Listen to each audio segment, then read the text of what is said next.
ధైర్యే సాహసే లక్ష్మి అంటారు కదా, దాన్ని మంచిగా సీరియస్ గా తీసుకున్నట్టున్నాడు ఈ రష్యన్ ఆటగాడు సెర్గీ బోయెట్సో అయినటైనా. చూడు కింద మంట పెడితే మీద ఎగిరే హాట్ ఎయిర్ బెలూన్ కు ఫుట్బాల్ గ్రౌండ్ ను ఏలాడదీసి ఆకాశంలోనే గాలిబుగ్గ ఎగురుతుంటే 5,900 ఫీట్ల ఎత్తుల ఫుట్బాల్ ఎట్లా ఆడుతున్నాడో.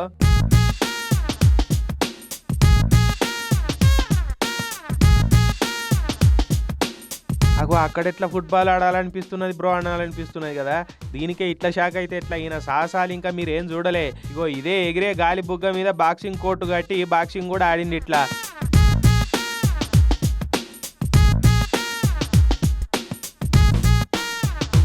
ఇవే కాదు ఇంకా చాలా ఉన్నాయి లోపట. ఆకాశంలోనే జిమ్నాస్టిక్స్ కూడా చేసిండు. పికెల్ బాల్ కూడా ఆడిండు. ఇట్లా అన్ని తీర్ల ఆటలను ఆకాశంలోనే ఆడి నాకెవ్వరు లేరు పోటీ, నాకు నేనే సాటి అన్నట్టు సాహసాలు చేసుకుంటా పోతున్నాడు ఈ సెర్గో బ్రో. ఈయన సాహస క్రీడలు చూసిన వాళ్ళు అంతా అబ్బా నీయాసంటో ఇంతవరకు ఏడా చూడలేదురా బాబు అని సర్టిఫికెట్లు చేతిలో పెడుతున్నారు ఇట్లా.